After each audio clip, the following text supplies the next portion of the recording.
ज्यूले हात उठाउनु भएको हुनाले सम्माननीय प्रधानमन्त्रीज्यूलाई म रोस्टम प्रयोग गर्न अनुमति दिन्छु।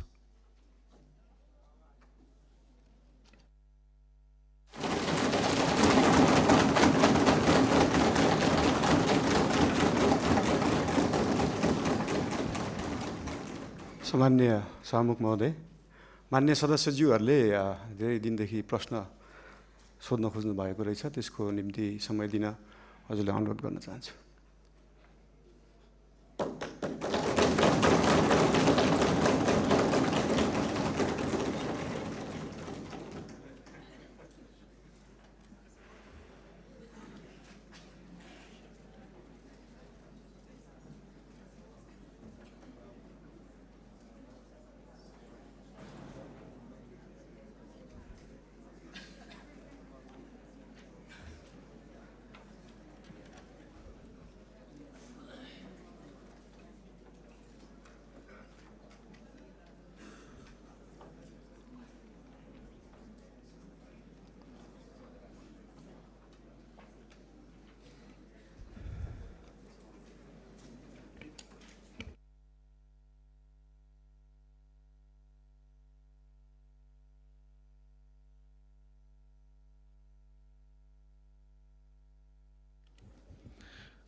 मान्य सदस्यहरू, सम्माननीय प्रधानमन्त्रीज्यूले मान्य सदस्यहरूले लामो समयदेखि प्रश्न गर्न पाउनुपर्छ र प्रश्नको उत्तर सम्माननीय प्रधानमन्त्रीज्यूबाट सदनलाई दिनुपर्छ भन्ने मान्य सदस्यहरूको निरन्तरको मागलाई सम्बोधन गर्दै सम्माननीय प्रधानमन्त्रीज्यूले आज नै आफूले प्रश्नको उत्तर दिन तयारी भएको कुरा रोस्टमबाट उद्घोष गरिसक्नु भएको हुनाले म दलगत रूपमा सबै दललाई एउटा एउटा प्रश्न सोध्नको लागि समय निर्धारण गर्छु। म हरेक दलले 2 मिनेटभित्र के भयो मान्य सदस्य, मेरो भनाइ सक्न बाँकी नै छ, म यहाँलाई समय दिन्छु। सबै दललाई म 2 मिनेटको समय उपलब्ध गराउँछु र 2 मिनेटभित्र आफ्नो दलको तर्फबाट सम्माननीय प्रधानमन्त्रीज्यूलाई प्रश्न गरिदिनको लागि म जानकारी गराउँछु। सर्वप्रथम विपक्षी दल नेपाली कांग्रेसलाई आफ्नो प्रश्न राख्न 2 मिनेटभित्र सम्माननीय प्रधानमन्त्रीज्यूलाई प्रश्न राख्न समय दिन्छु।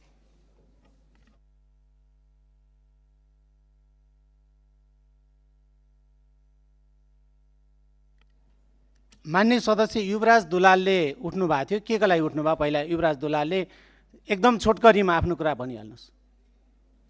माइक दिनुहोस्। सम्माननीय प्रधानमन्त्रीज्यू एकैछिन।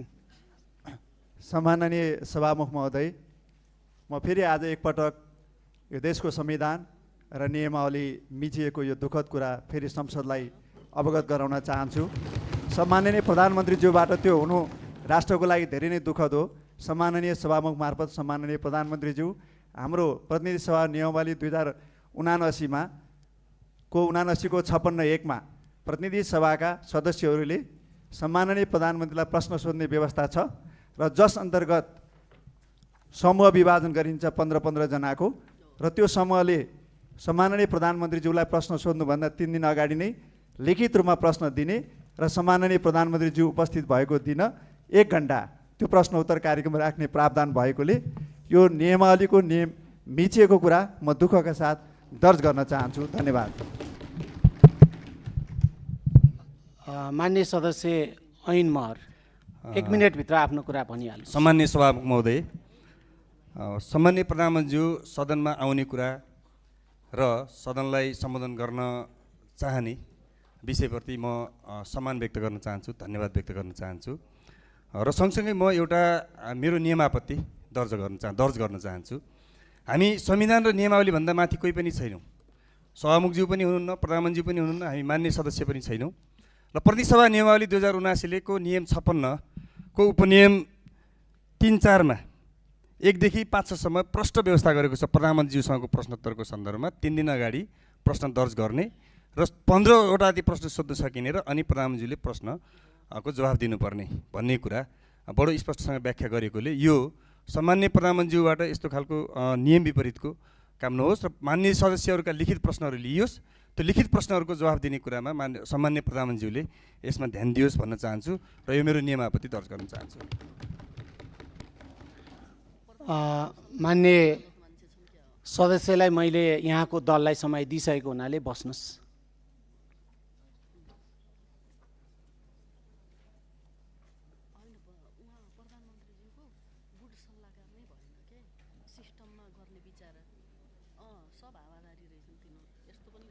मान्य सदस्यहरूले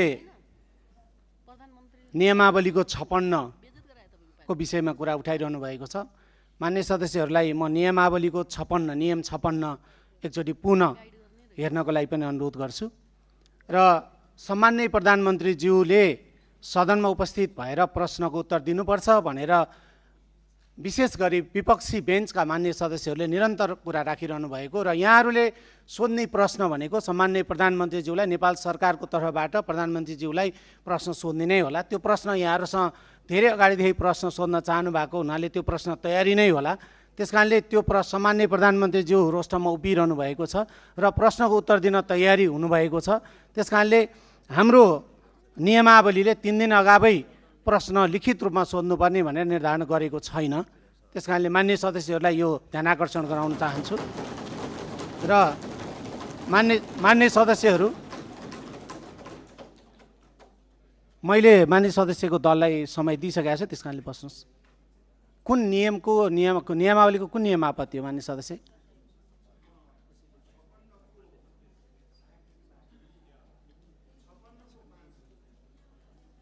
मान्य सदस्य, मलाई जानकारी छ। मान्य सदस्य बस्नुहोस्। मैले यहाँको दललाई समय दिइसकेको छु। हामी प्रश्न उत्तरतिर जाउँ। मान्य सदस्यहरूलाई मैले विपक्षी दल सर्वप्रथम विपक्षी दल नेपाली कांग्रेसलाई मैले 2 मिनेटको समय दिएको छु।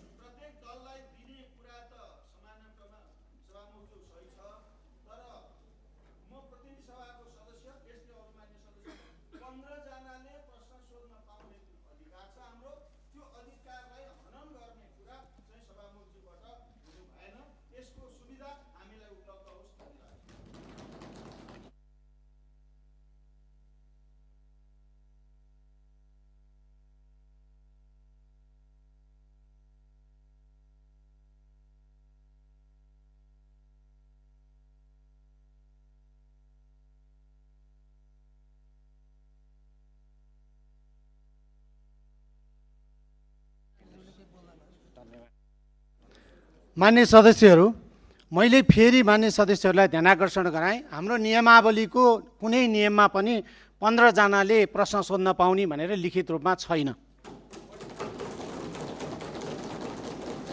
कारणले मान्य सदस्य इन्दिरा राणा मगर के होला? कुन नियमावलीको कुन नियम आपत्ति? होइन, क्लियर गर्नु परेन। मान्य सदस्य बस्नुहोस्। मान्य सदस्यहरूलाई मैले फेरि पनि भने मैले दलगत रूपमा समय निर्धारण गर्न खोजेको छु। नेपाली कांग्रेसको तर्फबाट मान्य सदस्य अर्जुन नरसिंह केसीले हात उठाउनु भएको छ। म उहाँलाई समय दिन्छु। 2 मिनेटभित्र सम्माननीय प्रधानमन्त्रीज्यूलाई नेपाल सरकारको तर्फबाट प्रश्न सोधिदिनु होला।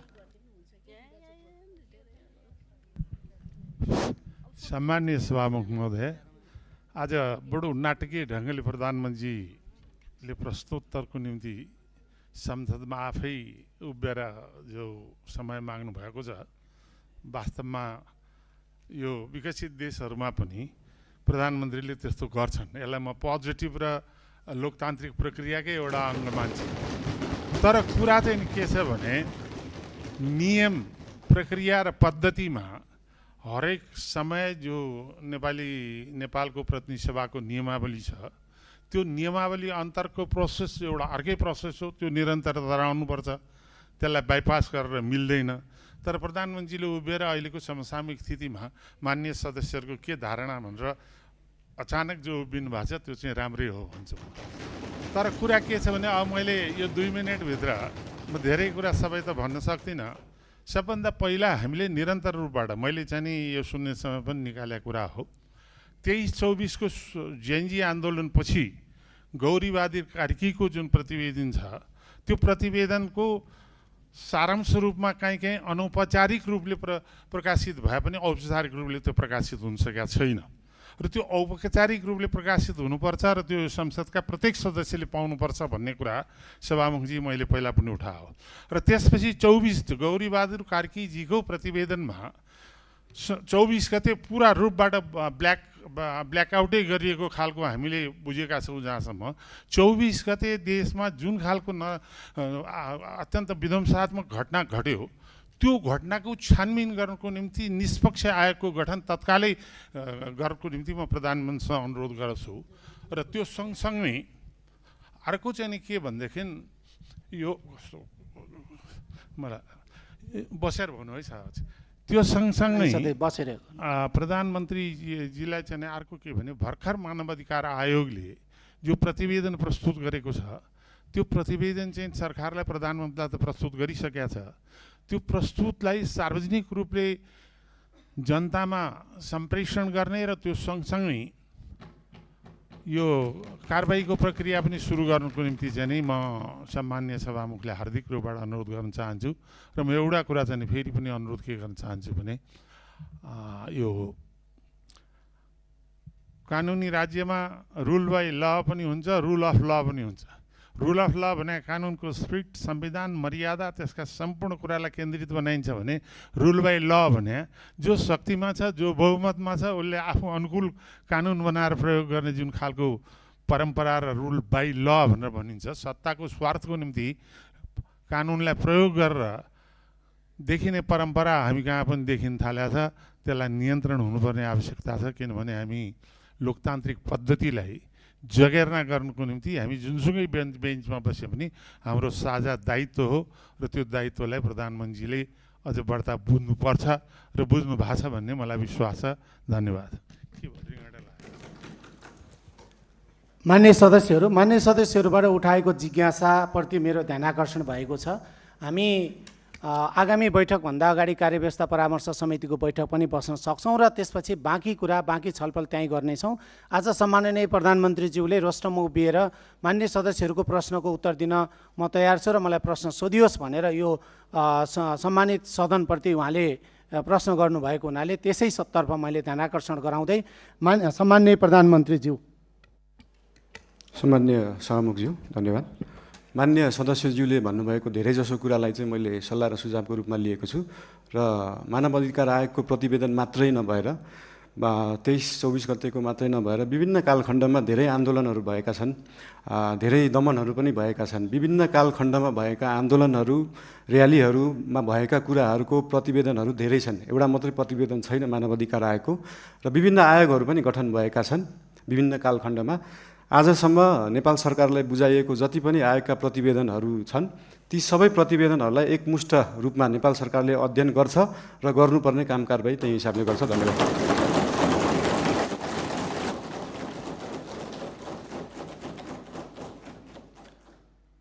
म विपक्षी बेन्चका नेकपा एमालेको तर्फबाट प्रश्न राख्न समय दिन्छु। समय 2 मिनेट।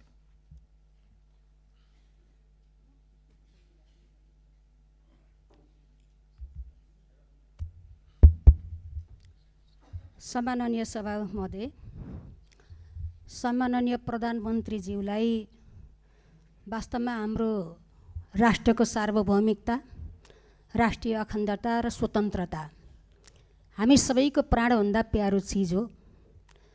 आज नेपालको भूमि हामीले दावा गरिरहेका छौँ, नक्सा जारी भइसकेको छ।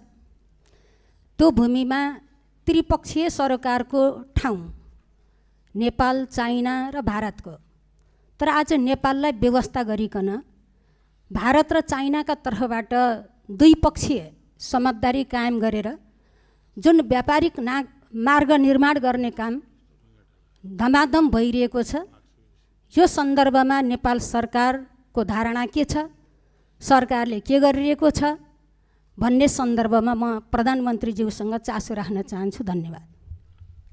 सम्माननीय प्रधानमन्त्रीज्यू। माननीय सदस्यज्यू, लिपुलेक लिम्पियाधुरा सम्बन्धी बुझ्न खोज्नु भयो जस्तो लागेको थियो। यस सम्बन्धी नेपाल सरकारले अफिसियल रूपमा डिप्लोमेटिक नोट भारत सरकारलाई पठाइसकेको छ र त्यसको जवाब पनि आएको छ। त्यो जवाबमा चाहिँ दुईटै सरकारले आफ्नो इतिहासविदहरू राखेर, आफ्नो सर्वेयरहरू राखेर, आफ्नो भूमि सम्बन्धी जानकारी भएका व्यक्तिहरू राखेर टेबल टक मार्फत यो कुरालाई समाधान गर्ने कुरा भएको छ र यस सम्बन्धी हामीले भारत र चाइनालाई मात्रै नभएर इङ्ल्यान्ड सरकारसँग पनि कुरा गरेछौँ। उहाँहरूले ब्रिटिस इन्डिया छोड्दै गर्दाखेरिको समस्या अहिलेसम्म हाम्रोमा भइरहेको हुँदाखेरि यसमा चाहिँ इङ्ल्यान्डले पनि सरकार राख्नुपर्छ भन्ने हाम्रो मान्यता हो। यो सबै कुराहरू टेबल टक डिप्लोमेटिक हिसाबले भएर समाधान हुने जानकारी गराउन चाहन्छु। धन्यवाद।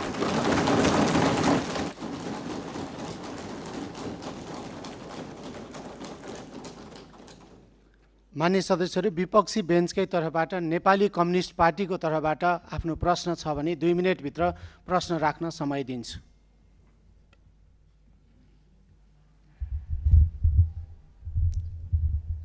सम्मान्य सभामुखज्यू, सम्मान्य प्रधानमन्त्रीज्यू आज संसदमा उपस्थित हुनुभएको छ। यो लोकतान्त्रिक परिपाटीलाई उहाँले आत्मसात गरेर सार्वभौम संसदमा उपस्थित भएर प्रश्नको उत्तर दिने जुन जमर्को गर्नुभएको छ त्यसको निमित्त म सम्मान्य प्रधानमन्त्रीज्यूलाई हार्दिक धन्यवाद दिन चाहन्छु। म खास गरिकन 2टा प्रश्न यहाँ राख्न चाहन्छु। आज यो तयारी त्यति हाम्रो पुगेको छैन। सम्मानज्यू आइहाल्नुभयो, प्रश्न माग गर्नुभयो, त्यसैले गर्दाखेरि त्यो माग अनुसारको यो प्रश्न राख्नुपर्ने एउटा जिम्मेवारी बोध भएको छ। एउटा कुरो के छ भने हामीले राष्ट्रिय सम्मानलाई अत्यन्त महत्त्वका साथ हेर्नुपर्छ। कुनै पनि बेला हामी सम्मानपूर्वक जिउने कुरामा हामी प्रतिबद्ध हुनुपर्छ। मैले यो सन्दर्भ लिस्ट डेभलप कन्ट्रीको एलडिसीको ग्रेजुएसनको सन्दर्भ उठाइरहेको छु। यो वर्ष हामी लिस्ट डेभलप कन्ट्रीको ग्रेजुएसन हुने अवस्थामा थियौँ। यसले हाम्रो राष्ट्रिय सम्मान बढाउन सक्थ्यो, आत्मविश्वास बढाउन सक्थ्यो, ताकि त्यसले गर्दाखेरि हामी अन्तर्राष्ट्रिय समुदायमा नेपाल अल्पविकसित होइन भन्ने खालको एउटा अनुभूति लिएर हामी हिँड्न सक्थ्यौँ। तर केही वस्तुहरूको निर्यातको सुविधाको निमित्त यो अवसरलाई हामीले अहिले 2 वर्षको निमित्त एक्सटेन्ड गर्ने सोचाइ बनाएको छौँ। म सम्मान्य प्रधानमन्त्रीज्यूबाट यो कुराको स्पष्ट रूपमा सकिन्छ भने हामी अहिले सबै यो इन्डिकेटर्सहरूबाट हाम्रो जिएनआई पर क्याप्टाबाट पनि हामी सम्पूर्ण कुराबाट हामी ग्रेजुएसनको निमित्त फिट भइसकेको छौँ। त्यसैले गर्दाखेरि यही वर्षबाट ग्रेजुएसनको निमित्त हामी तयारी हौँ भन्ने म अनुरोध गर्न चाहन्छु। अर्को कुरो, सामान्य प्रधानमन्त्रीज्यू गरिबप्रति अत्यन्त उहाँ संवेदनशील हुनुहुन्छ। उहाँले त्यस सम्बन्धी गीत पनि गाउनु भएको छ। म के अनुरोध गर्न चाहन्छु भने अहिले जुन किसिमको सुकुम्बासी समस्याहरूमा डिल गर्न खोजिएको छ त्यो राज्यको तर्फबाट त्यो बिल्कुल सही तरिका भएन। उनीहरूको व्यवस्थापनको निमित्त एउटा उपयुक्त रणनीति तयार गरेर अगाडि जानुपर्ने थियो। त्यति मात्रै होइन, अहिलेको बजेट यो माथिल्लो तल र मध्यम वर्गको निमित्त मात्रै छ। निम्न मध्यम वर्गीय र गरिबको मुखी यो बन्न सकेको छैन। बजेटको डिस्कसनको बारेमा हामी यसमा थुप्रै प्रश्न उठाउनेछौँ, तर यसबारेमा सम्मान्य प्रधानमन्त्रीज्यूको आफ्नो सोच विचार र कसरी यो राष्ट्रिय अर्थतन्त्रलाई हाम्रो अर्थ राजनीतिलाई लैजाने भन्ने बारे पनि यहाँको सोच हामी जान्न चाहन्छौँ। धन्यवाद। सम्माननीय प्रधानमन्त्री। धन्यवाद सम्मान्य सभामुखज्यू। यो उदाहरण एउटा दिन चाहन्छु। यो लिस्ट डेभलप कन्ट्रीबाट डेभलपिङ कन्ट्रीमा जाने अथवा डेभलपिङ कन्ट्रीबाट डेभलप कन्ट्रीमा जानेमा हाम्रै छिमेकी राष्ट्र चीन, चाइना चाहिँ अस्ति भर्खरै डेभलपिङबाट डेभलपमा गएको थियो, जबकि त्यो डेभलपमेन्टको पराकाष्ठा नागिसकेको देश हो त्यो। यो कुराहरू चाहिँ एकदमै स्ट्राटेजिक रूपमा सरकारले सोच्नुपर्छ जस्तो लाग्छ। अहिले नै हामीले एलडिसीबाट ग्रेजुएट हुँदै गर्दाखेरि हाम्रो ट्रेडका कुराहरू, हामीले निर्यात गर्ने विषय वस्तुहरूमा चाहिँ लाग्ने करहरू अहिले छुट पाइन्छ। हामी चाहिँ निर्यातमुखी हुनुपर्छ। देशमा उत्पादन भएको चिजहरू चाहिँ विभिन्न राष्ट्रहरूमा हामीले एक्सपोर्ट गर्न पाऊँ भन्ने हिसाबले 2 वर्षलाई त्यसलाई टारेका हौँ। त्यसलाई अहिले आत्मविश्वास बढाउने भन्दा पनि देशलाई पैसा चाहिएको छ, पैसा बढाउनेतिर ध्यान गएको छ हाम्रो।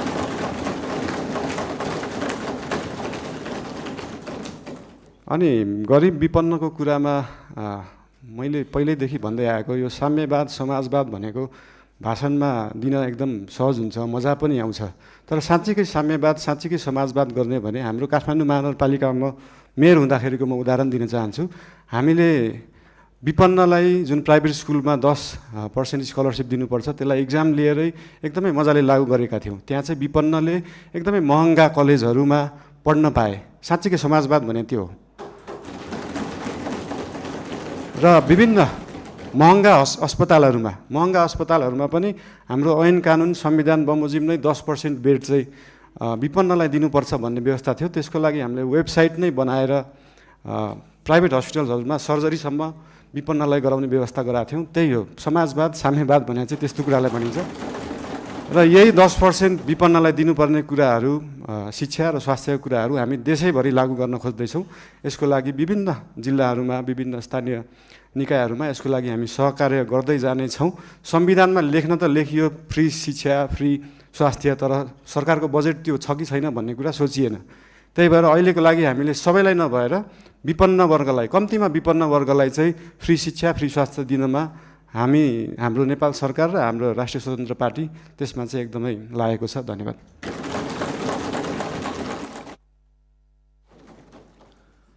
विपक्षी बेन्चकै तर्फबाट श्रम संस्कृति पार्टीको लागि म समय दिन्छु। 2 मिनटभित्र आफ्नो प्रश्न छ भने राख्नुहोस्।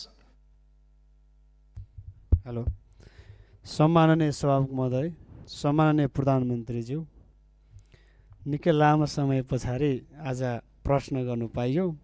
तर कता कता हामीले नियमावलीलाई अलिकति ख्याल गर्नुपर्छ होला भन्ने लाग्छ।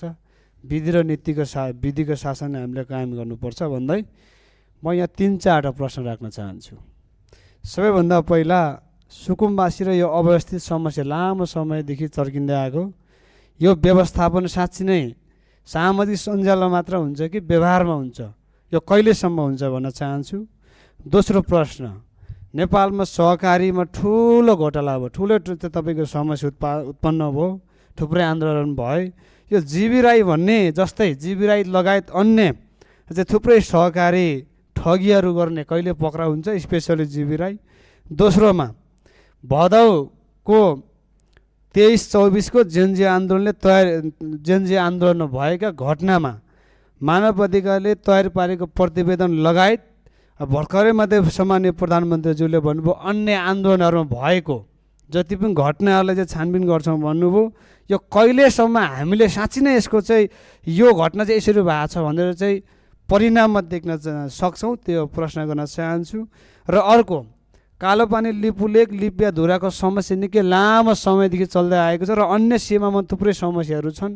त्यो सीमामा चाहिँ कहिले सरकार छ भने सीमाका चाहिँ आम नागरिकहरूले अनुभूति गर्न सक्छन्, त्यो प्रश्न गर्न चाहन्छु। र मैले सम्माननीय प्रधानमन्त्रीज्यूको कार्यकक्षमा आएर यो बाँदर व्यवस्थापनको चाहिँ ठुलो जो हामीले चाहिँ 3टा उपायसहित सम्माननीय प्रधानमन्त्रीज्यूको कार्यकक्षमा आएर मैले लिखित रूपमा दिएको थिएँ। हामीले स्वाधीन र राष्ट्रवादको कुरा गरिरहँदाखेरि चाहिँ कृषि र किसान बिना हामीले स्वाधीन देश चाहिँ परिकल्पना गर्नु सक्ने जस्तो मलाई लाग्दैन। यो बाँदर व्यवस्थापन कहिले हुन्छ भन्न चाहन्छु। यसमा श्रेष्ठ सबैजना लाग्नुपर्छ। यो हाँस्ने कुरा होइन, यो श्रेष्ठ कुरा छ, लाखौँ किसानसँग जोडिएको कुरा हो। हस्, धन्यवाद। बाँकी कुरा फेरि अब अर्कोमा गरौँला। र एउटा कुरो, यो चाहिँ नियमावलीको 56 को 15 जनाले कम्तीमा सोध्ने भने चाहिँ हाम्रो अरू साथीले पनि सोध्न चाहनुहुन्छ होला। सभामुख महोदय, यो नियमावलीले चाहिँ कार्यान्वयन गर्नुपर्छ होला। धन्यवाद। सम्माननीय प्रधानमन्त्री। सम्माननीय सभामुख महोदय, यो सुकुम्बासीको विषयमा धेरै कुराहरू आएका छन्। हामीले काठमाडौँ उपत्यकामा रहेका खोला किनारमा जुन एकदमै जोखिमपूर्ण अवस्थामा बस्नु भएको थियो, उहाँहरूलाई चाहिँ अर्को ठाउँ सार्ने काम गरेको हो। हामीले उहाँहरूलाई त्यो हेर्दाखेरि त्यो खेदाको अवस्था देखे पनि यो 4 वर्ष अगाडिदेखि नै म स्थानीय सरकारमा हुँदा नै सङ्घ सरकारलाई भनेको कुरा चाहिँ के थियो भन्दाखेरि उहाँहरूलाई त्यहाँबाट स्थानान्तरण गरेर होल्डिङ सेन्टरमा राखेर जो सहीमा सुकुम्बासी हुनुहुन्छ, जसको चाहिँ देशभरि कतै पनि एक दूर जग्गा पनि छैन, एक आना जग्गा पनि छैन, उहाँहरूलाई चाहिँ त्यो जग्गाको व्यवस्थापन नेपाल सरकारले गर्नुपर्छ। त्यो हाम्रो सरकारको र हाम्रो पार्टीको मान्यता हो, त्यो उहाँहरूले पाउनै पर्छ। तर काठमाडौँ उपत्यकामा बसेकालाई किन एकदम प्रायोरिटी दिएर हटाइयो भन्दाखेरि विगतका धेरै वर्षहरूमा बाढी आउँदाखेरि उहाँहरूको घर डुबानमा पर्ने र उहाँहरूको स्वास्थ्य अवस्था पनि एकदमै नाजुक थियो। उहाँहरूको सेनिटरी अवस्था, उहाँहरूको त्यो वासरुम टोइलेटको व्यवस्था त्यसको निकासा सिधै खोलामा थियो र उहाँहरूबाटै निस्केको त्यो फोहोरको दुर्गन्धले फेरि उहाँहरू नै बिरामी परिराख्नु भएको थियो। त्यसले गर्दाखेरि उहाँहरू बिरामी पनि परिराख्नु भएको थियो, खोला फोहोर पनि भइरहेको थियो र त्योभन्दा सबैभन्दा ठुलो कुरा चाहिँ उहाँहरूको ज्यान जोखिममा थियो। उहाँहरूको ज्यान जोखिमबाट जोगाउने काम गरेको हो नेपाल सरकारले। र जहाँसम्म उहाँहरूलाई जग्गा व्यवस्थापन गर्ने कुरा छ त्यसको निम्ति भूमि सम्बन्धी हाम्रो समिति पनि बनिसकेको छ। हाम्रो मन्त्रालयले काम गरिरहेको छ, 2-3 मन्त्रालयले यो विषयमा काम गरिरहेको छ। अस्ति अर्थमन्त्रीज्यूले पनि यही आर्थिक वर्षभित्र हामी यो गर्छौँ भन्नुभएको छ। यसको लागि जति समय लाग्छ त्यति समय लाग्छ, हतार गरेर हुँदैन। यो चिजलाई चाहिँ जति समय लाग्छ, 35 वर्षमा नभएको चिज 35 मिनटमै नखोजौँ, त्यसलाई अलिअलि केही समय लाग्छ। र लिपुलेक लिम्पियाधुराको बारेमा उहाँले सोध्नुभयो, अघि पनि भनिसकेँ। यो चाहिँ डिप्लोमेटिक रूपमा टेबल टक। तपाईँहरूलाई एउटा कुरा अचम्म लाग्छ होला, मैले पनि अस्ति प्रधानमन्त्री भएपछि नै थाहा पाएँ, भारतले नेपालको जग्गा मात्र होइन, नेपालले पनि भारतको जग्गा धेरै ठाउँमा मिचेको रहेछ। अनि यो कुरा चाहिँ अस्ति भर्खरै थाहा पायो। त्यही भएर दुईटै देशले अध्ययन गरेर हामीले मिचेको छौँ, उहाँहरूले मिच्नु भएको छ, के छ त्यसलाई चाहिँ बसेर एउटा साथीको रूपमा समाधान गर्ने चाहिँ हामीले सोच राखेका छौँ। धन्यवाद। सहकारीको विषयमा पनि सोध्नु भएको थियो। सहकारीको विषयमा पनि अहिले एउटा कोष खडा गरेको छ र बाहिर न्युजमा आए जस्तो नेपाल सरकारको पैसा गएको मात्रै जस्तो देखिन्छ। हामीले सहकारीबाट उठाएको पनि पैसा छ। अस्ति लास्ट विकको रिपोर्ट हेर्दाखेरि 3 करोड जस्तो सहकारीबाट उठाइएको थियो, 50-60 लाख जस्तो दिएको थियो। यसको मतलब सरकारको पैसा गइरहेको होइन, हामीले सहकारीहरूबाट उठाएरै उहाँहरू पीडितहरूलाई पैसा बाँड्ने हो। त्यसमा कुनै पनि कन्फ्युजन नराख्न अनुरोध गर्न चाहन्छु। धन्यवाद।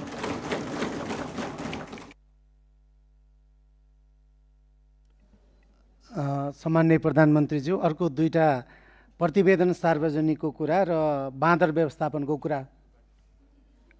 उहाँले यता प्रतिपक्षको तर्फबाट अघिको योभन्दा अगाडिको मान्य प्रश्नकर्ताले सदस्यले चाहिँ बाँदर व्यवस्थापनको कुरा र प्रतिवेदन सार्वजनिकको कुरा पनि राख्नु भएको छ। धन्यवाद। सामान्य सभामुखज्यू, प्रतिवेदनहरू अध्ययन समिति बन्छ।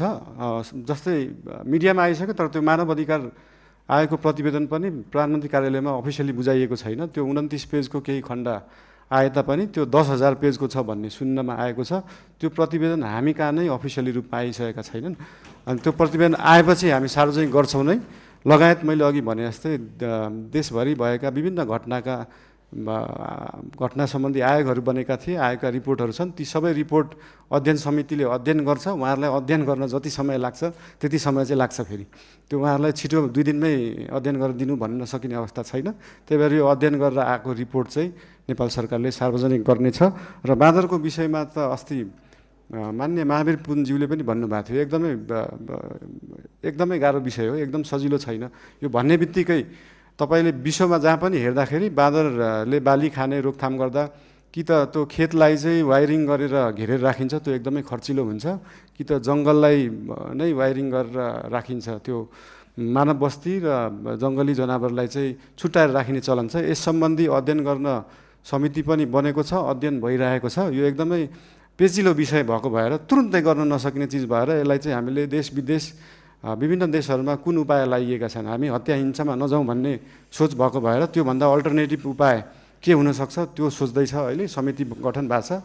त्यसको अध्ययन रिपोर्ट आइसकेपछि त्यो रिपोर्ट अनुसार सरकारले काम गर्नेछ। धन्यवाद। विपक्षी बेन्चकै तर्फबाट राष्ट्रिय प्रजातन्त्र पार्टीको तर्फबाट प्रश्न छ भने 2 मिनटभित्र आफ्नो प्रश्न राख्न समय दिन्छु।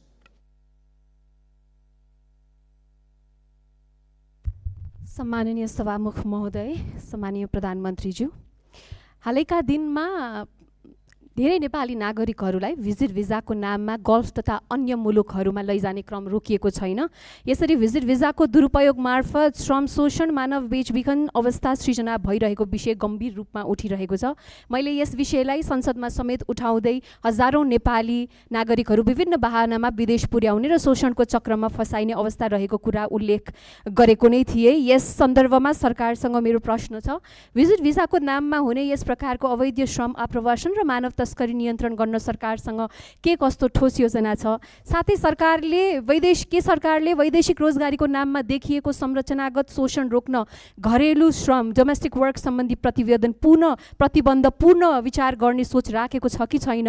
र अघिल्लो सरकारमा सत्तापक्ष रहँदाखेरि भिजिट भिसा प्रकरणमा ठुलै उहाँहरूले बुलन्द आवाज उठाउनु भएको थियो। अहिलेको सदनमा सरकार पक्ष भइसकेपछि अहिले उहाँहरूको योजना के छ? अनि त्यसमा रेमिटेन्समा अत्याधिक निर्भर र उपभोगमुखी अर्थतन्त्रलाई उत्पादनमुखी र रोजगारी सृजनामा आधारित अर्थतन्त्रमा रूपान्तरण गर्न सरकारको दीर्घकालीन रणनीति के हो? र अर्को चाहिँ मेरो प्रश्न, विद्युतीय चुलोमा खाना पकाउनेदेखि सस्तो विद्युतीय मोटरसाइकल प्रयोग गर्ने र जाडोमा विद्युतीय हिटर बाल्नेसम्म यो सरकारले नेपाली मध्यम वर्गको जीवनशैलीलाई परिभाषित गर्ने एउटा महत्त्वपूर्ण सुविधा अर्थात् सस्तो विद्युत खोसेको छ। विद्युतीय सार्वजनिक यातायातको प्रयोग बढ्दै गएको अवस्थामा यसको असर मध्यम वर्गमा मात्र सीमित रहने छैन, दैनिक आवत जावतमा निर्भर न्यून आय भएका नागरिकहरू पनि बढेको लगतको मारमा पर्नेछन्। ऊर्जा खपतको वृद्धि सामान्यत अर्थतन्त्रमा सकारात्मक गुणक मल्टिप्लायर प्रभाव सिर्जना गर्ने कारक मानिन्छ, तर अब भने त्यो सम्भावना कमजोर बनेको छ। Increase energy consumption equals to positive multiplier effects on the economy भनिन्छ, नट एनिमोर। यसमा प्रधानमन्त्रीज्यूको के धारणा छ सोध्न चाहन्छु। सम्माननीय प्रधानमन्त्रीज्यू।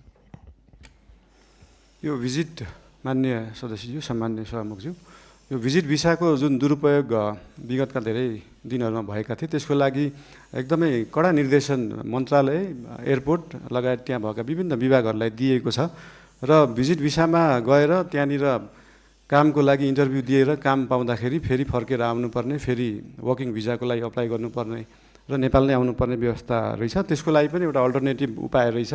भिजिट भिसामा गएर उहाँहरूले त्यहाँनिर काम गर्न खोज्नु भएको छ भने त्यसलाई वर्किङ भिजामा उतै बसेर पनि कन्भर्ट गर्न सकिन्छ। यसको लागि श्रम मन्त्रालयले विभिन्न क्षेत्रहरूलाई समेटेर यसको व्यवस्थापनको लागि काम गरिरहेको छ। यस विषयमा थप केही जानकारी चाहिएमा श्रम मन्त्रीज्यूसँग पनि लिन सकिन्छ, श्रम मन्त्रालयसँग पनि लिन सकिन्छ नै। र विद्युतको विषयमा अघि भन्नुभयो, देशभरि जुन हिटर इन्डक्सन अहिले चाहिँ के छ भन्दाखेरि साँच्चीकै हामी अहिले विद्युतीय युगमा तुरुन्तै जान सकिने अवस्था छैन। साँच्चीकै देशका हरेक किचनमा अहिले नै बिजुलीबाट पकाउने, इन्डक्सन कुकरबाट पकाउने हो भने देशमा भएका सबै ट्रान्सफर्मर र सबस्टेसन पड्किन्छन्। त्यसको क्षमता नै छैन अहिले। त्यो क्षमतालाई विकास गर्नलाई पैसा चाहिन्छ र त्यही पैसाको लागि 50 युनिटभन्दा माथि चाहिँ 5% भ्याट लाउने कुरा जुन अर्थमन्त्रीज्यूले अस्ति कुरा गर्नुभएको छ त्यो एकदमै धेरै रकम होइन, 100 रुपियाँमा 5 रुपियाँ हो। त्यो पैसा चाहिँ केमा खर्च हुन्छ भन्दाखेरि देशभरि ट्रान्सफर्मरलाई अपग्रेड गर्नुपर्छ, देशभरि ट्रान्समिसन लाइनको तारको मोटाइलाई अपग्रेड गर्नुपर्छ, सबस्टेसनहरू अपग्रेड गर्नुपर्छ, अनि बल्ल हामी साँच्चीकै विद्युतीय युगमा जान सक्छौँ। त्यसको लागि नेपाल सरकार अग्रसर छ। धन्यवाद। मान्य सदस्य महावीर पुनलाई प्रश्न छ भने 2 मिनटभित्र आफ्नो प्रश्न राख्न समय दिन्छु। धन्यवाद सभामुख महोदय। प्रश्न त थिएन, अब बनाइयो। र पहिलो प्रश्न के छ भने म चुनावी सरकारको मन्त्री हुँदादेखि नै यो विदेशमा बस्ने नेपालीहरूले अस्तिको फागुन 21 गतेको चुनावमा पनि भोट दिने व्यवस्था मिलाउनु पर्छ भनेर धेरै कराएँ। विभिन्न राजनीतिक पार्टीहरूको संयुक्त सम्मेलनमा पनि कराएँ, अनि त्यसपछि क्याबिनेटमा पनि कराएँ, धेरै साथीहरूलाई कराएँ। त्यति बेला गर्ने भन्दै थियो, तर गर्न नसकिने भयो भनियो। अब अस्तिको चुनावमा त्यो भोट दिने व्यवस्था गर्न नसके पनि अब आउने 84मा स्थानीय सरकारको, प्रदेश सरकारको चुनाव हुँदैछ।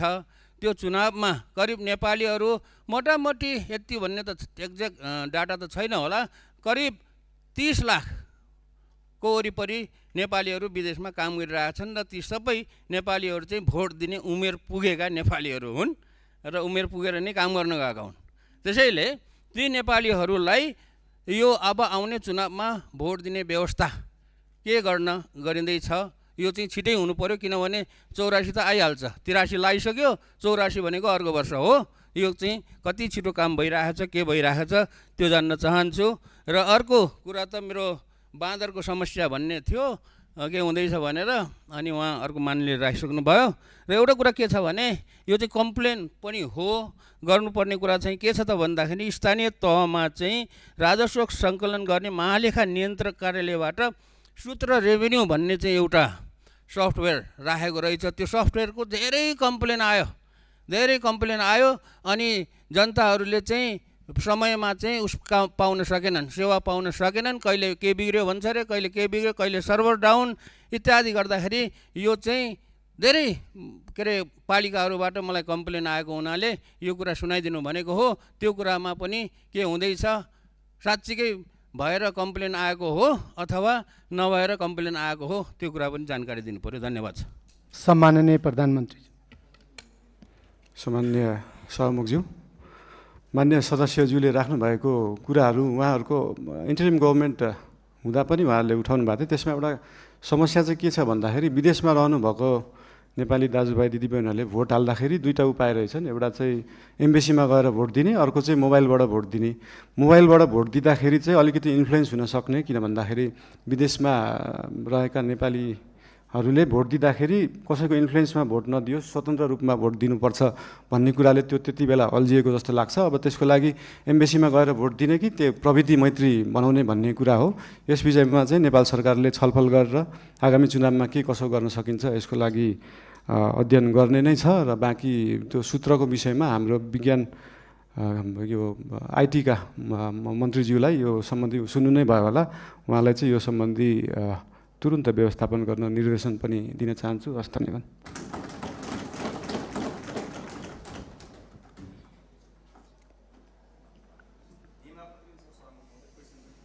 मान्य सदस्य एकछिन बस्नुहोस्, मैले काम बाँकी नै छ। मान्य सदस्य एकछिन बस्नुहोस्, मैले सत्तापक्षलाई समय दिन बाँकी नै छ। पछाडि पनि मान्य सदस्य एकछिन बस्नुहोस्, मैले सत्तापक्षलाई समय दिन बाँकी नै छ। सम्माननीय प्रधानमन्त्रीज्यूलाई प्रश्न उत्तर कार्यक्रम भइरहेको हुनाले सत्तापक्षको तर्फबाट राष्ट्रिय स्वतन्त्र पार्टीलाई आफ्नो दलको तर्फबाट 2 मिनेटभित्र प्रश्न छ भने प्रश्न गर्न समय दिन्छु।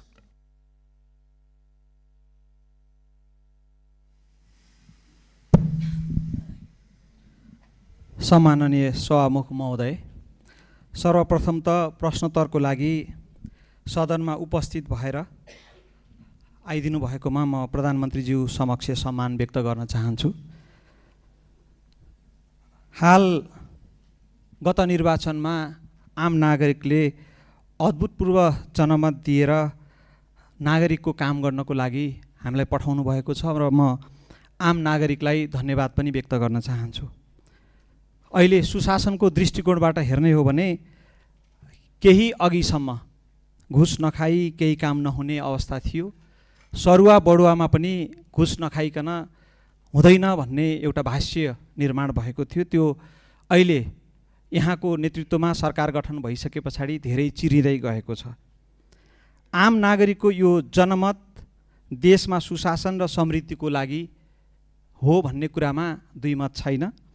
नो इफ नो बट, सुशासन चाहियो, समृद्धि चाहियो भन्ने छ र सरकारले त्यसै अनुरूप काम पनि गर्दै गएको कुरा आम नागरिकलाई आश्वस्त हुने गरी प्रस्ताइदिनु हुन सम्माननीय प्रधानमन्त्रीज्यूलाई हार्दिक अनुरोध गर्न चाहन्छु। धन्यवाद। सम्माननीय प्रधानमन्त्री। सम्माननीय सभामुख महोदय, मान्य सदस्यहरू, यस विषयमा हामीले विभिन्न समयमा भन्दै पनि आएका छौँ। हाम्रा माननीय मन्त्रीज्यूहरूले, पार्टीका सभापतिज्यूले पनि भन्दै आउनुभएको छ। हामीले पहिलो वर्षलाई चाहिँ सुशासनको वर्षको रूपमा लिएछौँ। सुशासन भन्दैमा फेरि हामीले विकास नै गर्दैनौँ, पूर्वाधार नै बनाउँदैनौँ भन्ने चाहिँ होइन। तर यो वर्षलाई चाहिँ पूर्ण रूपमा हाम्रा माननीय मन्त्रीज्यूहरू र विभिन्न क्षेत्रमा रहनुभएका, विभिन्न क्षेत्रबाट आउनुभएका माननीय सांसदज्यूहरू, उहाँहरूको निगरानीमा पनि विभिन्न क्षेत्रहरू हुन्छन्, विभिन्न पालिकाहरू छन्, विभिन्न निकायहरू छ। हाम्रो नेपाल सरकार र राष्ट्रिय स्वतन्त्र पार्टीले चाहिँ यो पहिलो वर्ष पूर्ण रूपमा देशलाई चाहिँ सुशासनतर्फ लाने, व्यतिथिहरूलाई हटाउने, यो भ्रष्टाचार एकदमै बलियो जरा बनाएर बसेको भ्रष्टाचारलाई चाहिँ निर्मूल गर्न चाहिँ नेपाल सरकार, हाम्रो पार्टी एकदमै तत्पर रहेको छ। यो चिज विभिन्न कार्यालयहरूमा जाँदा, मालपोत कार्यालय, company registrar, blue book renew गर्दा विभिन्न ठाउँहरूमा जाँदा देख्नु पनि भएको छ होला र यसलाई नेपाल सरकारले निरन्तरता दिनेछ। धन्यवाद। मान्य सदस्यहरू, सम्माननीय प्रधानमन्त्रीज्यूले प्रश्न उत्तर कार्यक्रममा सहभागी जनाउनु भएको र आजको लागि सम्माननीय प्रधानमन्त्रीज्यूलाई प्रश्न उत्तर कार्यक्रम यहीँ समाप्त भएको घोषणा गर्दछु र सम्माननीय प्रधानमन्त्रीज्यूलाई आफ्नो स्थानमा स्थानान्तरण गर्न धेरै धेरै धन्यवाद।